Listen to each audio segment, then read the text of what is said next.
Welcome.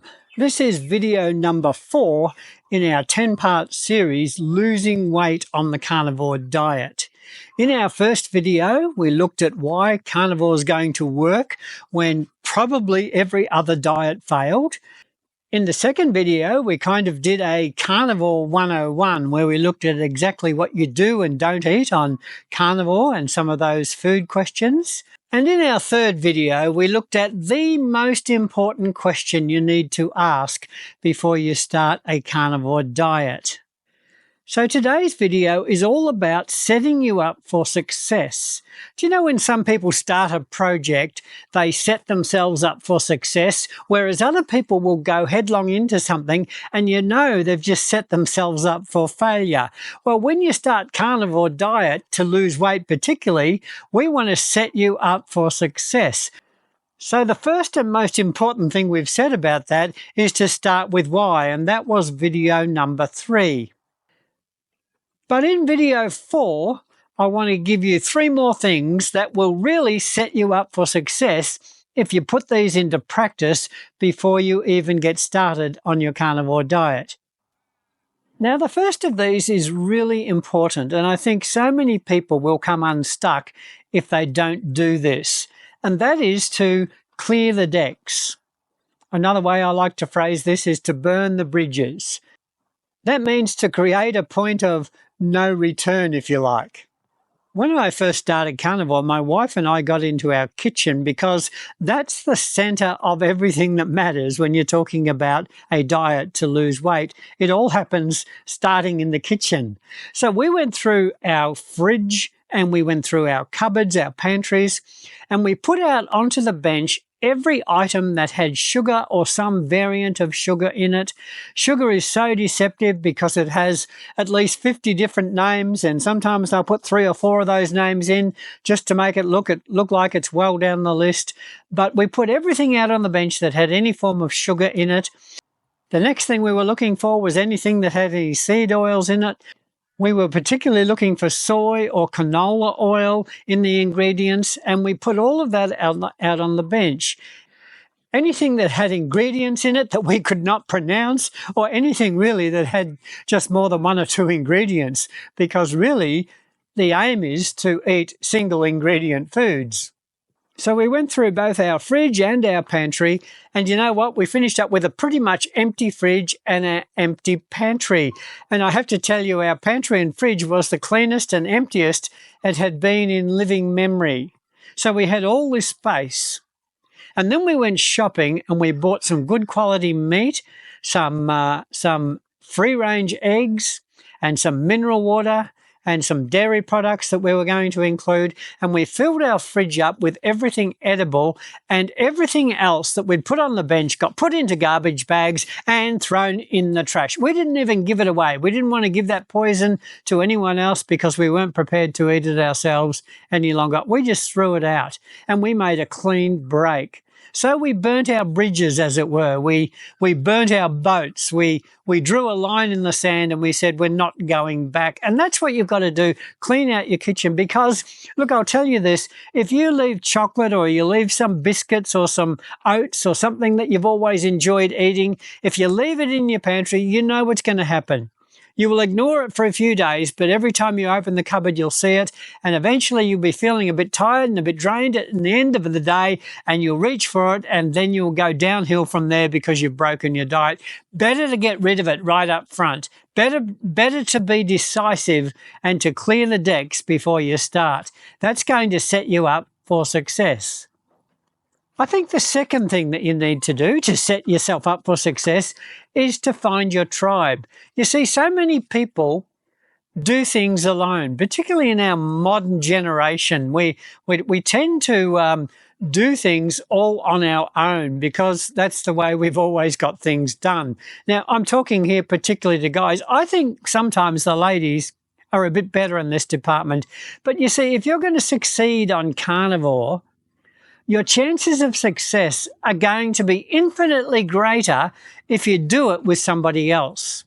So that means you want to look for and find other carnivores. If it's somebody who lives in the same house as you, then that's even better because they're going to be a great support. But try and find some friends. Try and find people you know or people in your community who are actually doing the carnivore diet and plan to get together for a catch-up pretty regularly and share stories of what's working, what's not working, and just encourage one another and support one another all you can. Now, some people will say, I'm completely alone here. I'm doing this alone. Well, you're not alone, because what you can do and what everybody can do, even if you've got carnivore friends or family, is to join a Facebook community. Associated with our YouTube channel is a Facebook group by the same name, the Carnivore Pensioner. I'm probably even more proud of this group than I am of my channel. They are a fantastic group of people. We've got some really quality people there who have got years of experience on the carnivore diet. And it's a group where nobody's ever going to judge you because of what you eat or don't eat. Nobody's going to put you down or criticize you or be a keyboard warrior. We've kept the group totally clean of those sorts of people. If you mess up once, you're out. We have an absolute zero tolerance on any sort of behavior like that because we have too much to lose. So I would invite you to join our carnivore group, to share your story, ask your questions. Nobody will ever give you advice unless you ask for it. But you can ask questions, you can get support, you can share your highs and lows. It's just a great group. And I would encourage you to join that group and be part of the discussion and to ask your questions there. But you've got to be part of a tribe. You've got to find your tribe and be part of it and connect with them. And this is going to help you succeed on carnivore far more than what you know. Two are always better than one. So find a buddy, find a friend, find a companion to join you on this journey. The third thing that's going to set you up for success is to learn all you can about carnivore. We are blessed in this day and age because, unlike generations before us, we have incredible information at the click of a mouse button. You can get on YouTube and you can listen to great carnivore doctors like Dr. Ken Berry and Shawn Baker and Dr. Anthony Chafee, who's now based in Australia. You can listen to so many of these great people. You can listen to medical researchers and doctors that are specialized in different areas. We also have at our disposal now books that have been written on the carnivore diet. But why is it that I'm telling you to learn more? You see, it's quite simple, really. The more you know, the more confident you will be. The less you know, the less confident you're going to be. If you're not confident on carnivore and some friend or well-meaning family member says, oh, that's stupid, you'll get cancer, or what about your vitamin C, or whatever they say, you're going to have the confidence to stand your ground, to answer them politely and clearly, and to find a way to remain steady to your carnivore commitment. Knowledge equals confidence. So I would encourage you to read about the carnivore diet first up. You could do a lot worse than Shawn Baker's book, simply called The Carnivore Diet. Shawn Baker, I call him the king of carnivore. I think that name's pretty common on the internet now, but he knows what he's talking about. He's been through the hard yards. He had to go through losing his license as a doctor in order to embrace the carnivore diet.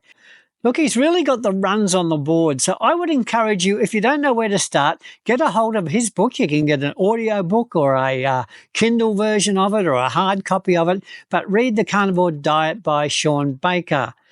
Also, if you've got a medical condition, if the doctor's given you a tag for what's wrong with you, maybe the doctor said you've got diabetes or you've got Crohn's disease or you've got arthritis or inflammation, whatever tag the doctor has given you, I would go out and get every book I can on that subject. So if the doctor has said you're diabetic, or as the doctor did in my case, she said you are pre-diabetic, I went out and started to read books about diabetes. I wanted to get all the information I could. You know, they tell us if you read just one book on a subject, you will know more than 90% of the population know about that subject. And if you read 3 books on the same subject, you will know 99% more than the rest of the population about that subject. It is worth educating yourself for the sake of your health, and it's going to set you up for success. It's going to give you a greater confidence to continue. You know, you could try and do carnivore without doing these 3 things, but I'll tell you, you might do it, but it's going to be so much harder. Make it easy on yourself and just do these simple 3 things. Clear the decks, get rid of the junk out of your kitchen and all the crap you've been eating for years. Join a tribe, find a buddy, join our Facebook group, connect with other carnivores, then read books, watch YouTube videos, learn as much as you can so it will increase your confidence and therefore increase dramatically your chance of succeeding on the carnivore diet. In our next video, which is video number 5 in our series, we're going to be talking about just one thing, but it is one thing that you probably have in your house right now that could derail the whole of your carnivore diet. It's that serious. So come back for video number 5 and I'll tell you what that one thing is and we'll have a chat about it. Look, leave a comment on this video. Tell us what books you have found helpful or what YouTube videos have helped you get started.